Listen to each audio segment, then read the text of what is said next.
if you haven't really found that purpose yet for you, that higher purpose, it's not too late. And even if you think you found it, you're never done growing. So allow yourself to truly be where you're at in this moment and stay curious about the inner resources and the gifts that you have. Emily is a spirituality and mindfulness advisor to founders, CEOs, executives, and creatives who are ready for the next level of innovation and meaningful impact. She is the founder of Return to Sacred and Centered Leaders. And since 2013, she's specialized in offering self-mastery tools through an ancient mystery school rooted in oral tradition, and she has over 12 years of experience as an educator in the wellness industry. In this episode, we talk about how Emily was always pursuing purpose since she was young, how her purpose saved her life, and how to bridge spirituality and business.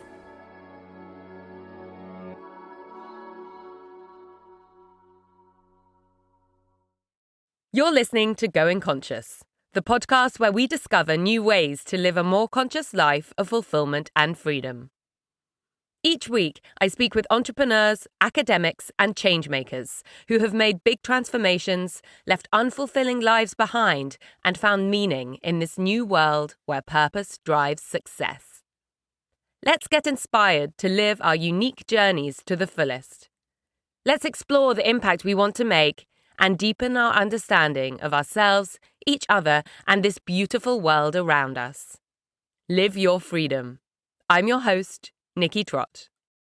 In this episode, we talk about how Emily lost and found her sense of worth, how to select the energies that will move you forward, how to be adaptable, the issue of human dynamics, how to change your reality, and understanding life and death. Now let's go to our conversation. Emily, hello and welcome to Going Conscious. Hi, Nikki. So happy to be here with you. Very excited to have you here. And I would love to ask you, where I want to start is based on something that we've talked about previously around how you were a school teacher and really always felt connected with purpose from when you were very young. So that's pretty unusual. I think a lot of us need to go down maybe more traditional careers or responding to a lot of external expectations from us before we then discover what our true path is. But you were always pursuing purpose. I'd love to hear a bit more about that. Yeah, it's interesting because when that's your reality, you don't think that other people don't have the same experience. So when I was younger, I was very curious about who I was and who I was going to be when I grew up. I remember looking in the mirror and having some very interesting experiences, seeing my reflection, but then feeling the consciousness beyond my physical body and wondering who was looking at me. And I remember this, and I must have been like 4 or 5 years old. I remember dancing after school and feeling the sense that there was something watching me or something more than just my physical being, and that I was meant to do something while I was here. I remember looking at the moon when I was a kid and talking to the moon, and there was just something very natural about my experience when I was a kid and my relationship to nature, my relationship to myself, my relationship to something that went beyond myself. And I can't say that I held on to that. I definitely lost pieces of that as I was going to school, and I lost my confidence, and I didn't feel smart. I didn't feel capable, and I didn't feel enough. So through social dynamics and indoctrination in religion and just dynamics that were happening in school, I started to lose that sense of worth, and I didn't know, what I was supposed to do, and I started to get lost in keeping up with I would say just keeping up with being like everyone else, starting to fit in and being more mundane, being more relatable. I felt like a geek thinking about purpose. And so I hid that part of myself. But I would write poems about it and journal about it and write stories. And so it was something that I kept in the closet, this connection to what I was feeling, because no one was talking about it at the time. And eventually I really struggled with shutting down because I didn't know how to deal with a lot of my sensitivity. This feeling I always could connect with other people's emotions, and I didn't know how to handle my own emotions. So there was a certain intensity that I felt that I didn't know how to hold, and I shut down. I decided I was going to, start tunnel vision. Like it's like a tunnel vision, right? It's like you start to block off everything else around you. And because I was eating a lot, I was trying to find ways to stuff down my emotions. But then I would say that the eating got out of control at some point, and I knew I was eating to a point where I was trying to control something, and but then I was also trying to lose weight and seeing people on MTV with these skinny bodies, and just feeling pulled in these two directions to be connected to myself, but then to also fit in and be likable. And I went down the likable route. I wanted so much to fit in and be liked. And I started to focus on weight and food. And I noticed that really helped me numb some social anxiety I was having, and different things that I was questioning about myself. It turned into a pretty strong eating disorder. And I thought I was in control of it, but I wasn't. And I struggled with anorexia, bulimia. I was over exercising. And by the time I was 17, I actually lost so much weight at one point because I was so focused on getting into school, getting into college, because this was the moment. I was like, what am I supposed to do? This is the time. I felt like I had to figure it out. And during those years, I really lost myself. So I didn't really know, what my next steps would be. I was also like on the outside, like looking like I was living a really great life. I looked like I was doing well. I was a babysitter, and I was one of the most, sought out babysitters in the town. I was making lots of money at a young age. I was very entrepreneurial. I was on like lots of different sports teams. I was hanging out with different groups of friends. I was a social butterfly, but inside dying, and inside not really knowing who I was. And it was slowly killing me. So at that time when I was 17, weighing like 84 pounds at 5'4", I think it was even lower than that at one point. I it was obvious to a lot of people that I had a problem, and that I couldn't hide it anymore. So yeah, that's really where the fork in the road came for me. Is I either face this issue I had emotionally, or I could die. And that's really what set me on my path. And so it wasn't easy. And I think a lot of people face this at some point in their life, but it might be more when they're in their 30s, 40s, 50s. I see it as a gift. I was able to face it at 17. So I would say I found my purpose because it's the thing that saved my life. And if I didn't find my purpose at that point, I knew I was supposed to help others, but first I needed to help myself. But I knew I was supposed to teach and be a teacher. I just didn't know I'd be teaching the things I'm teaching now. So the most logical step was to be a school teacher, because I was working with kids. I was good with kids. And really, you think about the degrees that are out there, especially years ago. There wasn't a degree in higher education, mastery, the things that I had found later in life just didn't exist. It wasn't on my radar. It wasn't even something I thought I would be able to teach, because I thought, again, that I had a lot of self-confidence issues on what I could teach and what I could do and what I was capable of. So that's really where my journey began. Wow, what an incredible story. And so you say that your purpose saved your life and you knew you were meant to be a teacher. What did that feel like? And what did it feel like pursuing that? Well, if I'm being totally honest, those moments right before truly understanding I was supposed to teach, I didn't know if I wanted to stick around on planet Earth. Like I was really struggling with suicidal thoughts. Just the thought of doing outpatient treatment or inpatient treatment for my eating disorder was very overwhelming. I was a senior in high school. I didn't know. I didn't know how it was all going to work out, because it was very isolating, humiliating at times. And I didn't know if I had the courage to keep going and actually gain the weight and do the work. And I didn't have the tools, right? I had therapy, but that was about it. Therapy and nutrition, and I was getting weighed once a week. And there was one night I was laying in bed and I was like, I think I would just rather not be here anymore. I think I would just rather not be here. And I was just almost praying to just disappear. And then right as I was praying to disappear, I felt this strong energy come through. It was definitely a divine intervention. It was like a near death experience, and it was just like, you need to help yourself and heal yourself, and then you're going to show others the way. And I remember hearing it like there was a voice in the room, and it was so strong. It is still my why today. Like that moment, whenever I lose hope or I lose focus, I think to that moment. And so that it's very powerful to have some kind of moment that is your anchor, like that is the moment that you felt something that you can't even describe or define it, even what happened to me in that moment. I can't even truly put into words without diminishing its power. But it was the moment that changed my life, because I was like, all right, there's something here, and there's magic, and there's more to life than I can see, and I have to trust that it's going to get better. Like I need to trust. So that's really what set me forward, and what it felt like was that there were other forces at play that was helping me move forward, and I wasn't alone, and that really brought me forward to the different things that I chose after that, and the different signs and omens. And it was like peering beyond the ordinary, like starting to be like, okay, if I can see this moment and feel that experience in this moment, how many other times could I be experiencing this? I don't think this is like the last time I'm going to feel it.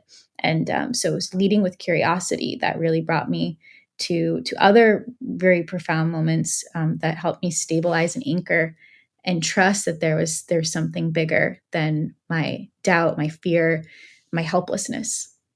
Wow.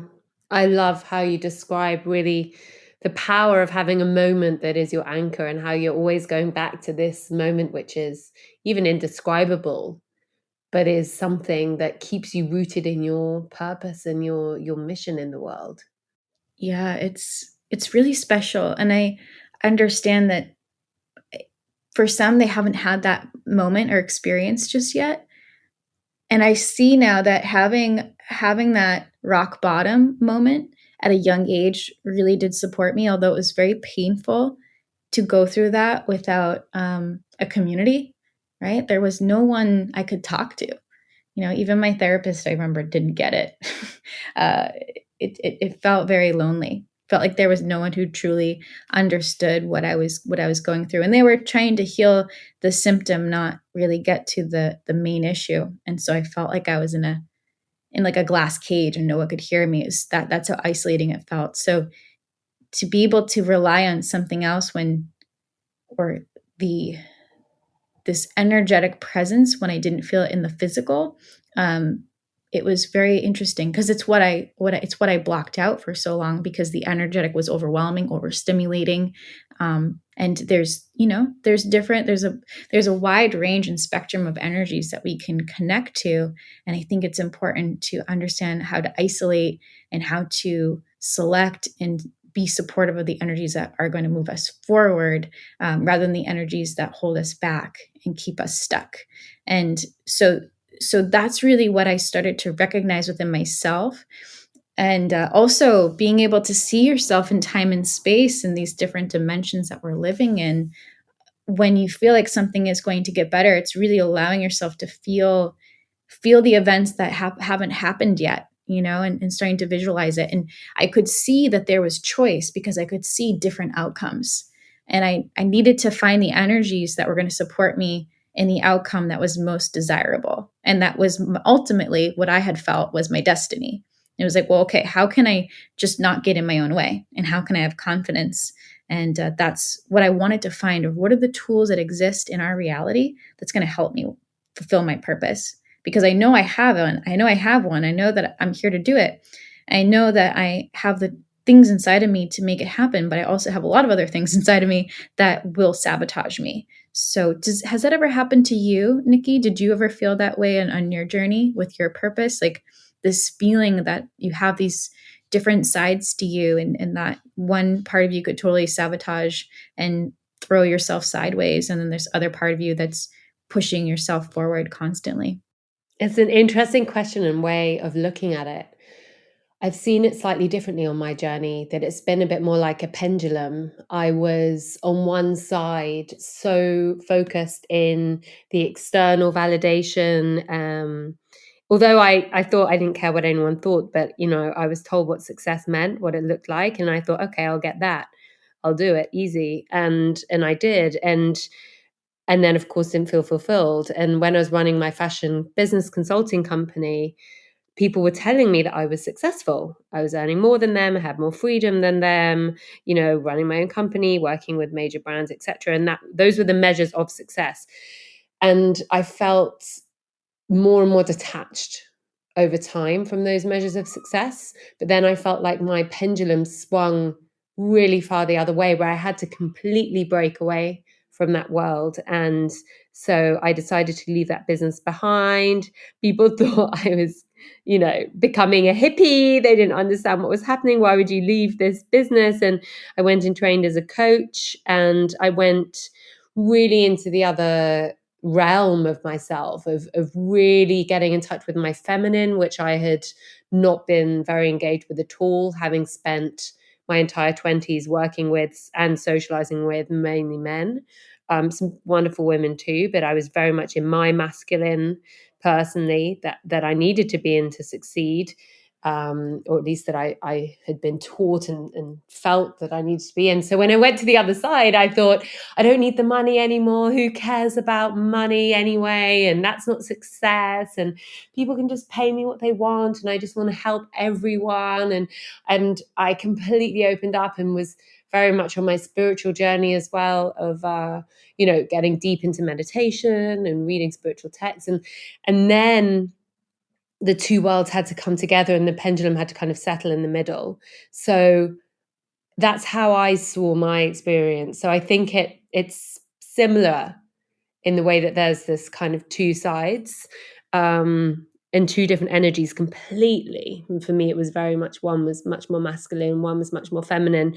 And it was only in the balancing of the two and understanding the benefits of both and how beautiful they are when they sit together that really enabled me to connect with my true purpose and the impact that I can make on people's lives and on the world by balancing masculine and feminine, balancing business and spirituality, bringing those different areas together. And that's an ongoing journey and something which is constantly evolving. But I had to also let go of some of my own limiting beliefs that I then had at that time around business is evil, big corporations are just out to harm the world, money's bad, and things like that, that I had to really completely let go of to be able to unlock my own progression. It's fascinating how when we don't allow these two sides to integrate, this duality, it becomes even harder to move forward. And so I love your journey of learning to integrate the masculine, the feminine, these different parts of you, and even the light and the shadow of understanding how to let both sit without allowing the shadow to overtake. So I think it's very fascinating, that this idea of harmony and finding balance and finding this equilibrium to move forward individually, but also collectively. It's so needed. Absolutely, exactly. And, our society now is becoming more and more black and white, isn't it? Everything is good or bad, or great or evil. And I think it's important that we can find our own middle ground through this world so that we can really make a difference and make an impact. And that doesn't mean ever having to compromise on our values. Mm-hmm. Yep, I totally agree. And I find too, it's to back up what you were saying before about, you know, big companies and money and these different things that we see as not conscious, right? The things that we see as, oh, this isn't going to be part of my world, we dismiss, we reject. And how fascinating is that if we truly want to make a difference in the world, it's about seeing that the companies that are influencing the world and seeing money as a tool. And so I've come around as well with that. I think even in the past 2 years, I've needed to learn how to come around with that. Working in San Francisco, and I had a lot of clients who either were consultants at these big companies and really seeing what they were doing inside of them, and or just employees of these companies and realizing that there's real communities inside of these big tech companies, and these people are, there is this desire to make a difference. However, I think the human mind definitely pollutes things, and it's learning like where is our place, where is our place inside of these companies as conscious businesswomen, whether we're going in and we're supporting the employees, or we're going in and we're supporting executives, or maybe there are people who are listening in who are currently working at these big companies. And so it's really interesting to me to learn that we all have a role and we all have a place, and we're talking about purpose. And you don't necessarily need to jump ship and start your own company to have a purpose. There's so many ways to serve, and you can be in corporate, and you can be serving. So my mind has truly opened, I would say, in the last 2-3 years. If you had interviewed me before, I think I would be saying something completely different. So I think it's fascinating, that sense of when you can zoom out and see the bigger picture. Absolutely. And me too, definitely. I've also gone through that opening up. But at the same time, with the visionary entrepreneurs and businesses I'm working with, I'm seeing how business can be a force for good. And I truly believe that businesses will change the world. And therefore, it's important that we do show up at work, whether it's our own business or someone else's, or a big one or a small one, that we show up with our values intact. And that's what we're now doing. That's what millennials are doing. That's what our generation and certainly younger generations are doing, where we no longer are prepared to leave our values at the door and take our paycheck because that's what we've got to do. And so I think that it's very interesting, as we're at this time when really what success and what corporate success is and means and looks like is changing so fast. It's really interesting to see how that's shifting corporate culture. And I really believe that that will sort, the companies that succeed from the ones that don't in the longer term. Yeah, definitely. I love this piece of not leaving your values at the door. We're moving into this new world where people aren't going to be settling for things that are not within their beliefs, and what they hold to be true in their awareness of, like, okay, there, or just feeling that there's something off here, and I can't wake up to go to work, or I'm having difficulty really showing up and giving my all. I see a lot of people, just even if they're not understanding that that's what's going on, they're finding that they're burning out. They're finding that they don't have the energy to keep going, and that they need to take time off. They take a sabbatical. And then in that time they take a sabbatical, they're usually able to see, oh, I'm realizing now that it was the community, it was the structure that I don't fit inside anymore. I can't do it. I want to find uh, an atmosphere and a job that allows me to be able to be more fluid and flexible, and really align with what's going to help me be in harmony. So I'm definitely seeing that, especially with COVID. A lot of people are starting to leave their jobs and becoming nomadic, and there's this whole new way of work that I find very fascinating. And unfortunately, some people don't have that flexibility who did more in person work. They're trying to figure that out. But for a lot of people in bigger corporations that have the flexibility, it's changing the landscape for sure. Absolutely. So completely. And I think it's such an exciting time, especially with the work that we both do around helping people to transform, because this is a time of massive, rapid transformation where, like you say, people are asking those questions and they're looking at the way they're living and making decisions. And someone told me, I don't know where the stat is from, so I haven't validated it, but someone told me that, no, I think on the podcast, that more people are leaving their jobs in the US than ever before. And isn't that incredible? Because it shows that there's this alignment happening where people are finding what they truly want to do. And I really believe that now is the time of integrating our internal work around our mindset and our purpose, and as you help people, with mastery and understanding how they can really develop deeply internally and bring their true self and their true potential to the surface, while also aligning that with business goals and ideas and innovation and growth and team building and leadership.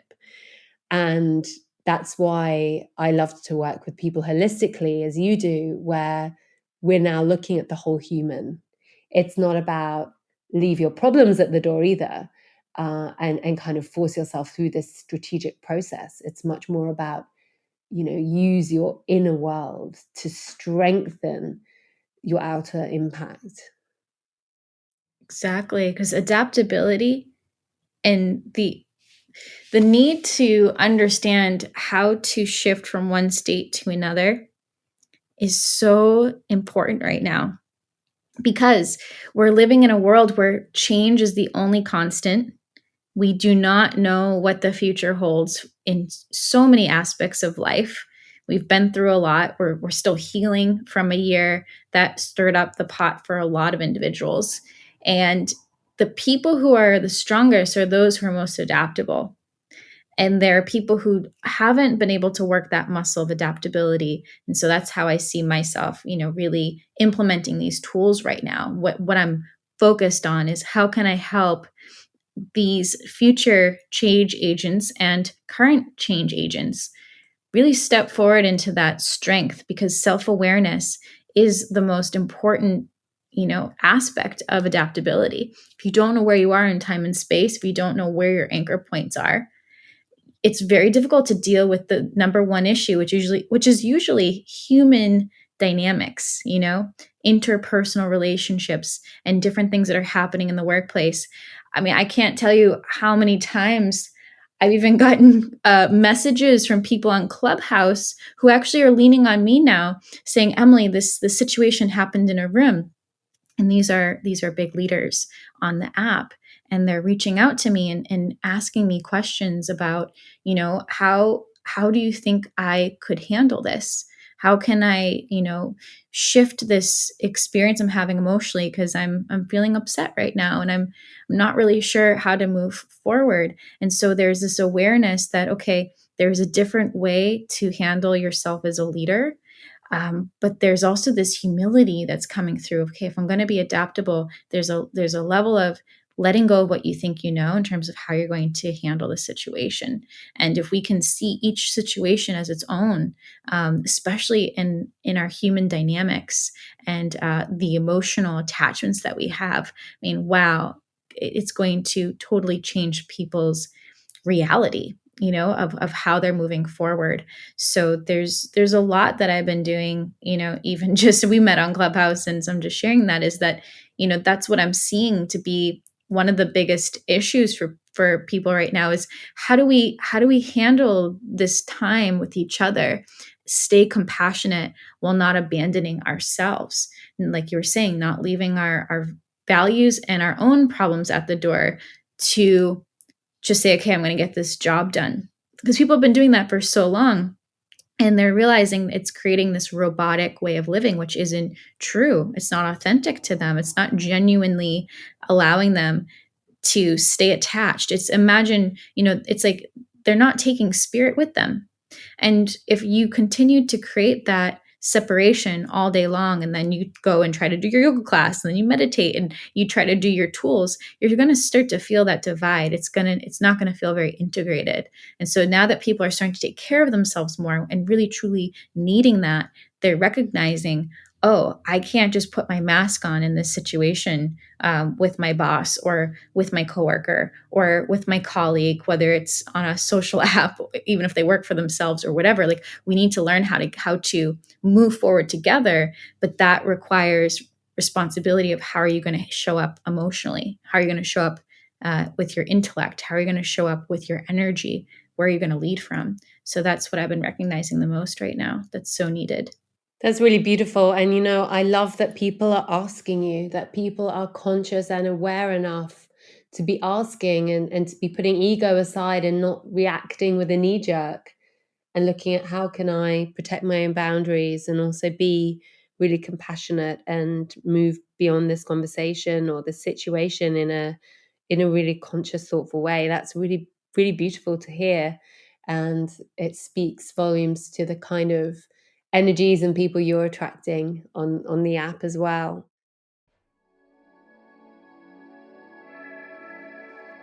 If you enjoy Going Conscious, Please subscribe for a new episode every Wednesday. If you think your friends and networks would benefit from listening, please share this podcast of fulfillment and freedom with them. And if you listen on Apple Podcasts, please rate and review. It's great to read what you think, and your support makes a big difference. Together, let's grow our courage and tools to transform and live the lives we really want to. As well as creating Going Conscious, I work as a transformation coach and conscious brand consultant. I'm on a mission to help holistically maximize conscious entrepreneurs to drive positive changes for themselves, others, and the planet. I can help you to transition and level up personally, and I can help your brand grow and make a bigger impact. To connect with me and find out more about how we can work together, find me on Instagram @NikkiTrott or on my website nikkitrott.com. Please get in touch. I'd love to hear from you, and let's talk about your path of growth and development. Emily, I'd love to go back to your journey a little bit. Yeah, let's we've go got for it. to your purpose and your calling to teach others, and the obvious path at the beginning of your career was to become a teacher, especially as you were so good with kids and experience working with them. So how did you then move on from teaching? What was that like? Was there one moment where you realized you needed to be teaching something else, and what did that look like? Oh, that's a great question. So, interestingly enough, the first 2 years of college, I felt really strong. Like, I'm here for a reason. I know I'm supposed to be a school teacher. And then I would say it was probably the end of my second year, I started to feel that there was something beyond just being in a classroom and teaching. And I didn't know what it was. And I had my mom works at Children's Hospital. She's been a nurse there for, I think, over 40 years. And she was very helpful at the time, saying, maybe you're supposed to do something like be a child life specialist. There's this program where you play with kids and you support them through their chemotherapy, and it's more like you might need a psychology degree or get a degree after what you're doing, but maybe there's something to do with play and working with kids and being in the hospital. And I was like, yeah, because I felt, I was very respectful of my mother being a nurse, but I could not look at blood, and I wasn't that kind of person that was into just the medical field. And so I knew that there was something else. And I remember volunteering there for a while and realizing this is too much. Like being this close to a child who's very sick. And just, I would show up and sometimes the kids wouldn't be there the next day. And I was like, all right, noted, this is too much for my nervous system to handle. And I totally respect people who do this for a living, but this wouldn't be my journey. And I'm sharing this, and I've never really actually talked about this before, but it was because I felt that I was meant to support people in the process of life and death, and I felt like there was something around it that felt familiar, but I didn't really understand on a higher level why I was going through that process for 6 months, and also why I felt so much resistance to showing up every day, because it was heartbreaking. I knew that I had something to learn about myself, to really be able to hold the energy, to hold the sorrow of the world. And so it was a very powerful experience. And I think I was only maybe like 19, 20 years old.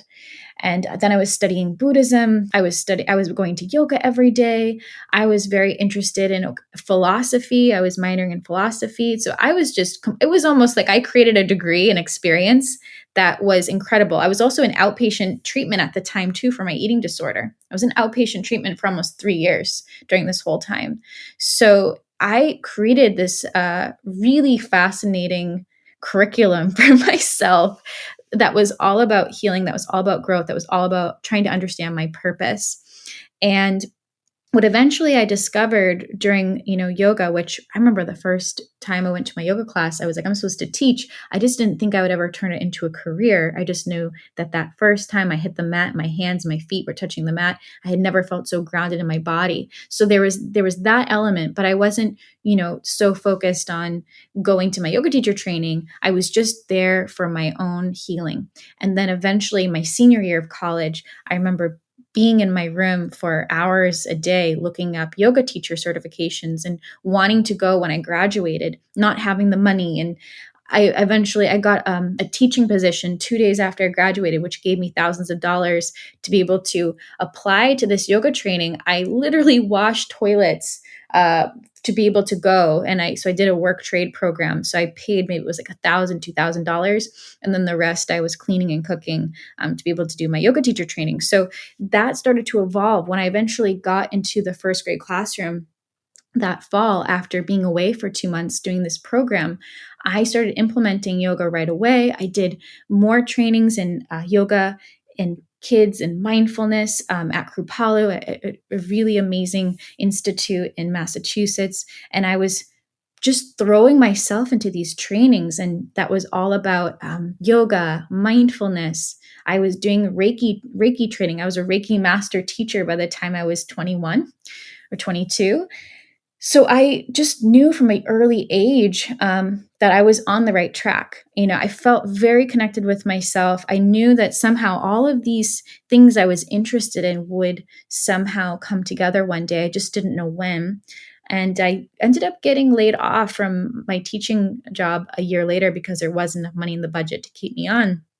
And so for a few months, I was trying to actually open up my own yoga studio in an art gallery in Central Mass. And it didn't really work out. And I realized how hard it was going to be.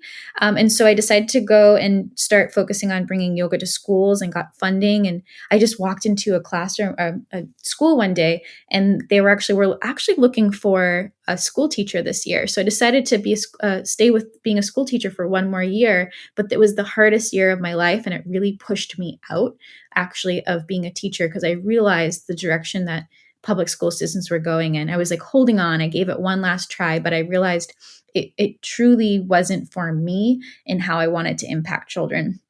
So that's when I started to dabble more. And I mean, I was hustling like you wouldn't believe. I had 5 different businesses. I was trying everything out, seeing what was going to land, see, how it could actually make it work as an entrepreneur. So I had a photography business. I had a web design business. I was teaching yoga for kids, yoga for adults. I was doing energy work. And I think I had a food blog or something. So, I mean, I was doing everything and promoting it and spreading myself very thin. And that was around the time that I discovered the Modern Mystery School, which I teach and serve within at this time. I'm still ongoing a student always, but I am a high level teacher and guide and sharing these techniques. And so that moment was another anchor point where I was like, oh, I'm not meant to spread myself thin. I'm truly meant to really focus on what I'm here to do. So to really bring it back to that moment of understanding life and death and how I'm supposed to guide people, I realized that the ego does not want to release. And as a guide, as someone guiding others, it can be very uncomfortable to be part of that process if you're not strong in it within yourself. And so I realized that, I'm very fertile. I'm a creative person. I'm constantly moving forward. But I needed to learn the path of really how to work with both the art and science of that, and how to sustain that without losing myself in every idea that came my way and every opportunity. And so that's really what brought me out of scattering myself, was having that experience, someone saying, hey, if you do this for the rest of your life, you're really never going to show up for your big purpose and your higher purpose and the great work. It was the great work that really was like a ding, ding, ding for me, hearing that phrase. And that's what brought me to asking myself, like, what am I really here to do? Still following the breadcrumbs, but feeling that bigness and continuing to ask myself when I'm settling, when I'm feeling put in a box, is this really where I want to be? I had opened up a yoga studio, which at least started to help me form and understand that bigness, having an investor, opening up a yoga studio, really focusing my attention on one project rather than many was really helpful for me. And then I also understood that part of me that needed to travel and move, and I didn't need to be in a brick and mortar. I ended up going to San Francisco, and that's when I really started to attract people who are creating on a higher level people who are doing bigger things. And then I was advising them and supporting them with these tools in the mystery school, and seeing how that was rippling out to the people that they were serving, and being like, wow, this is definitely the bigger work. So I still feel that I'm on the right track, but now I'm taking it to an even higher level. And then also using the different resources and experiences of marketing and creating systems and automation and understanding how teams work, and then the willingness to learn and even refine those skills, to see that I'm really here to bridge spirituality and business, and allow people to let that pivoting happen, let that movement happen in business, because it's never going to be this static experience. A business is a living, breathing thing. And we need to also understand that there's so many people within it that are also adjusting and shifting. And so that adaptability is so needed. And the tools that I've learned have really helped me adapt. And so it's like I'm walking the talk. I'm not just like, yeah, you should be adaptable and change and pivot and rebrand yourself and allow yourself to move and see it as this constant evolution. I'm doing it at the same time. So it's very meaningful work to me. And it's so wild how I knew this before the pandemic hit. And I was like, wow, I have all the tools, I have all the resources to really help the world right now. And that's where I'm at today. Beautiful. It's so lovely hearing how you bring all these things together and how you had to explore all of these different areas. And then you found your clarity. And of course, there were red threads throughout. And I find when I look at my own journey, and also with all of the incredible visionary people I speak to on Going Conscious, when we look back, we see why we needed to do all of those things, which at the time some felt completely unconnected. But then looking back at the journey, you see how all those different elements really fed where you are today. Is that something that you've experienced as well? Yes. And another thing I would add to that is the capacity to do what I'm doing now. I couldn't have gotten there any quicker. Yeah. And I do feel like I was on track because I was saying yes. I kept saying yes. I could have said no. And then if I kept saying no to those experiences, I wouldn't have the capacity I have today. So what I want to encourage people who are listening in or is just that it doesn't always make sense why you're saying yes to the thing you're saying yes to. It may even seem like a step back, may even feel like you're taking a step back, or that this experience is insignificant. But when you allow yourself to be pulled by something bigger than your intellect, something really magical happens. And I look back at all those moments and I'm like, wow, all of those moments really allowed my structure, my capacity and my capability to be what it is now. It's so easy to say no and think that it's insignificant and that it doesn't hold weight to your future, but it really could. And I'm so grateful to it have worked, especially on my energy. My energy body. I put in so much time and work into trainings, into learning, into growth, and it didn't always feel like anything was happening at the time. And now I'm reaping the benefits of it in new ways. Like in the moment, it's not always about just feeling good and feeling better. Sometimes it's about allowing yourself to be stretched, both in spiritual work and also in experiences, in relationships, in different things you say yes to that you just don't feel ready for. So I think that's been really helpful for me on my path as well. Incredible. Yes, absolutely. I love how you remind us of the importance of saying yes. And I've definitely experienced that in my own journey as well. And I was reminded of one part of that when you were talking about your yoga training, when I started to really make big changes in my life and went through my awakening.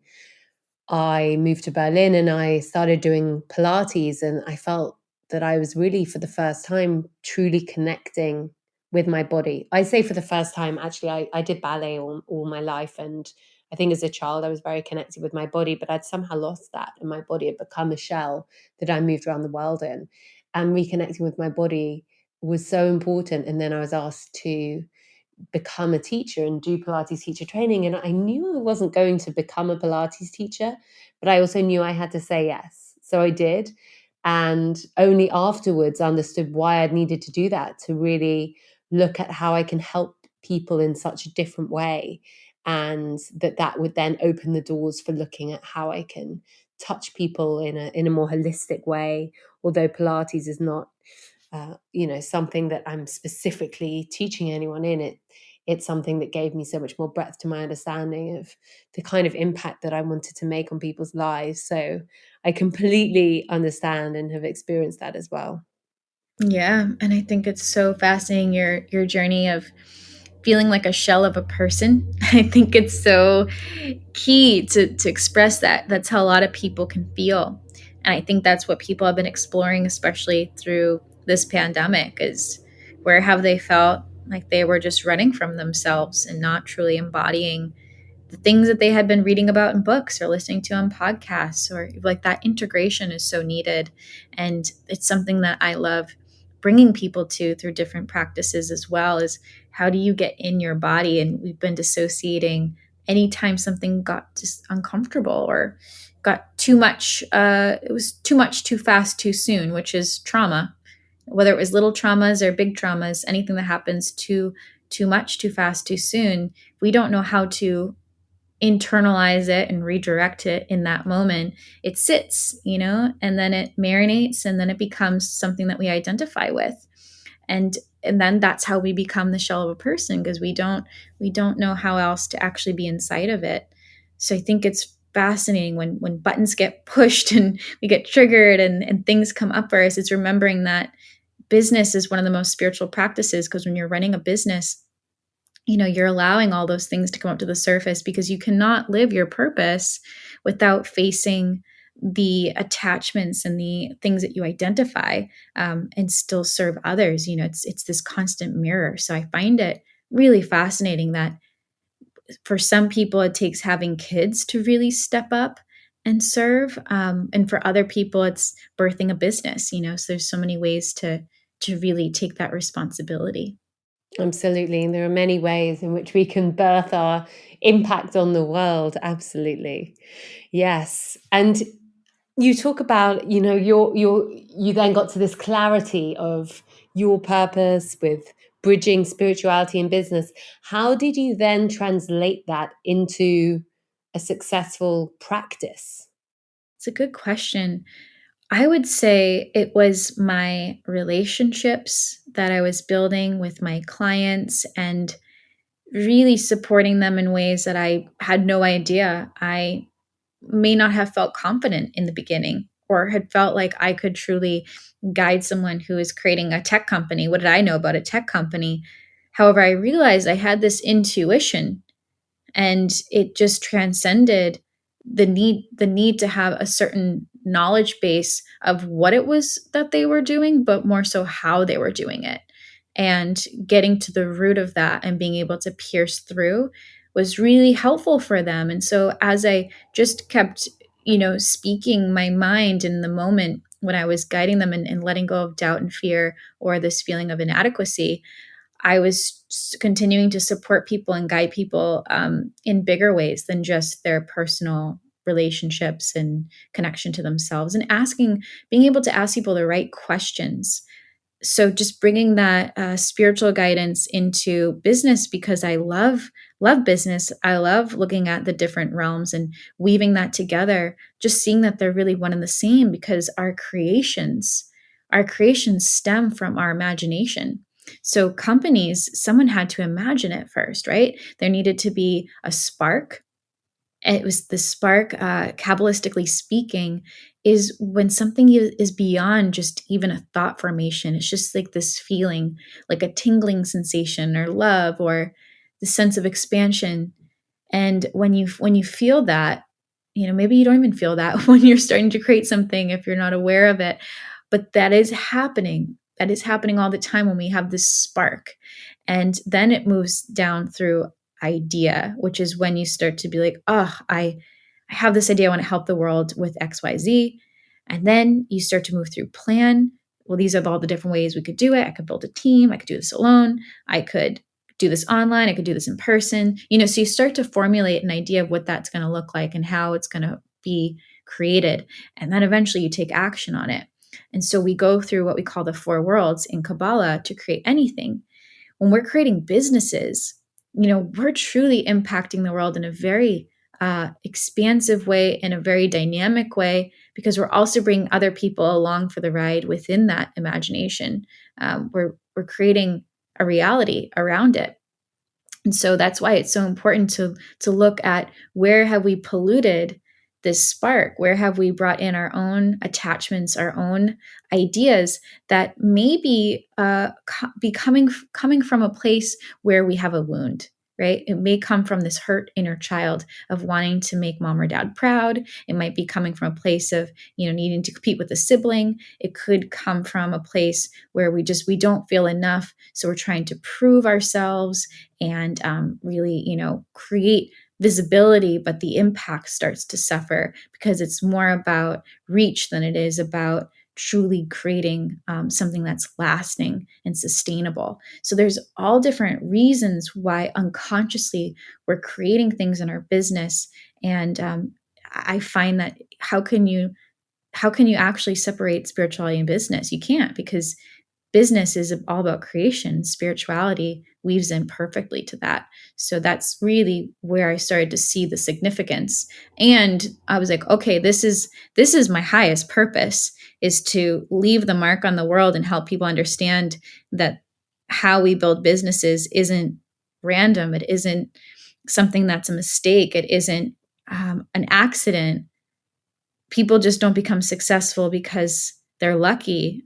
There's a science and there's an art to it, and this is what we speak about in a lot of esoteric study, hermetics, and Kabbalah.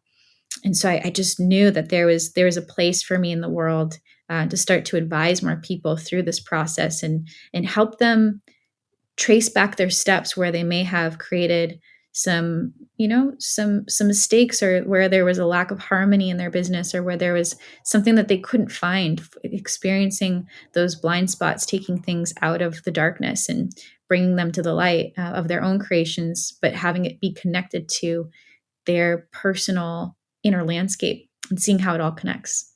Does that make sense, Nikki? Absolutely.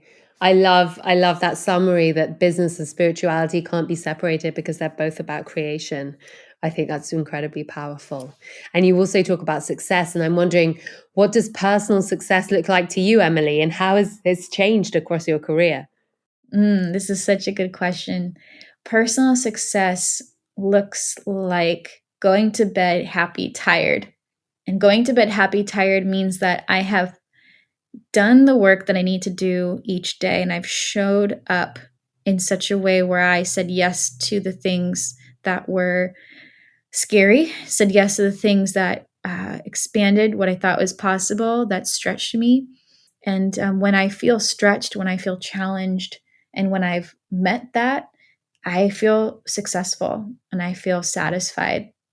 And it's also learning, how can I do that in a calm space? So it's learning how to be the most calm, intense person that I can be, essentially, and living life alive, like truly, really, truly, not letting time pass me by. It's so easy. I'm just like, anyone else when it comes to distractions, because I can get excited and I have the entrepreneurial mind. However, I would say that my tools that I've used for many years bring me back real quick and expose when I'm just putting off greatness, and I'm scared and I'm tired and I'm exhausted and frustrated, and it's learning, okay, what do I need in this moment? So I feel successful when I'm not abandoning myself and I'm truly listening to what I need, and I'm not letting the outside world run the show, or I'm not letting like the hurt inner child run the show, and I'm really living in that optimal state. Happy, tired, gorgeous. I love I it. love happy tired. It's my favorite. Yes. And as we come towards the end of our conversation today, is there a key takeaway or message that you would like to share? I think what's coming through at this time is, it's never too late and you're never done. So meaning, if you haven't really found that purpose yet for you, that higher purpose, it's not too late. And even if you think you found it, you're never done growing.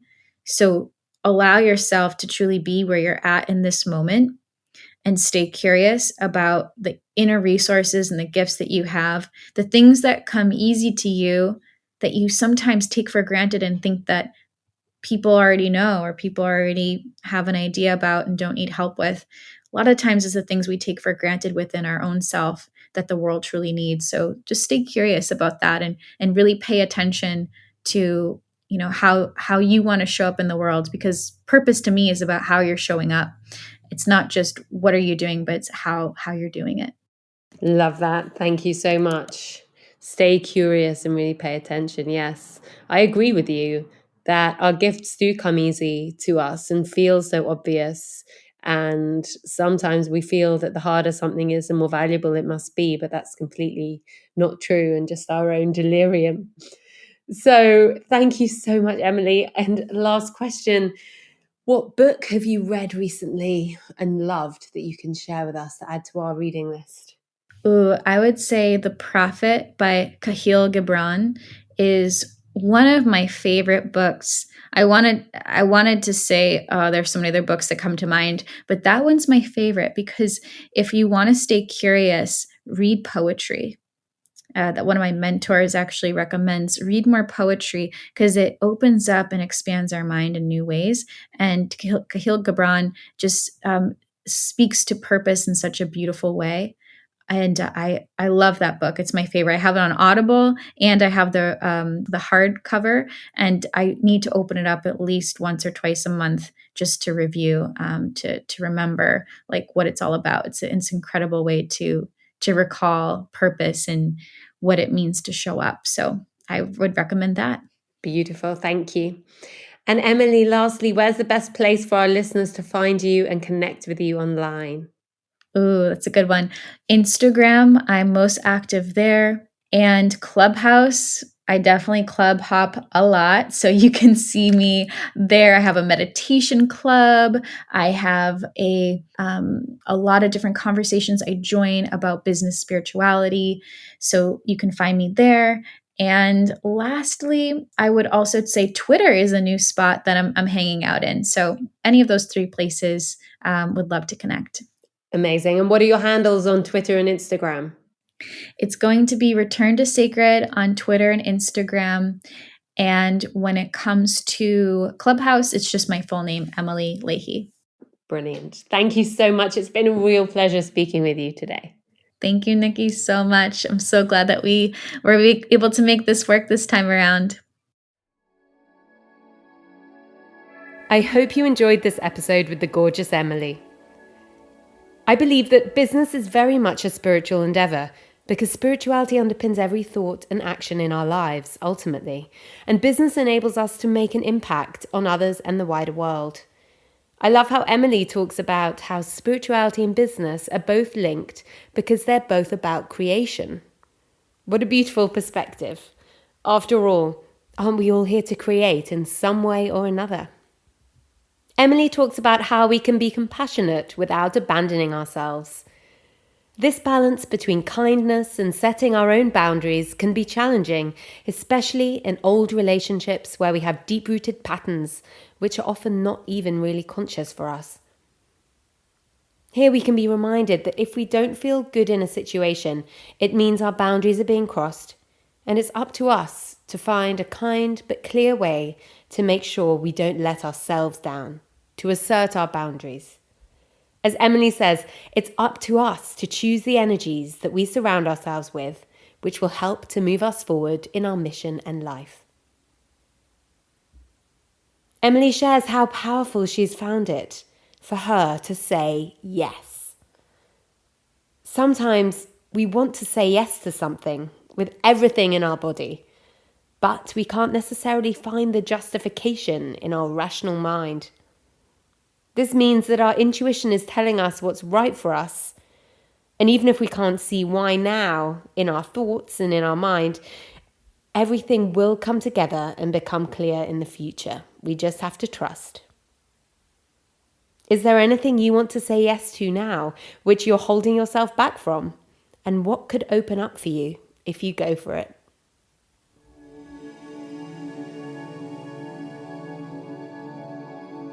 If you enjoyed this episode, please subscribe now.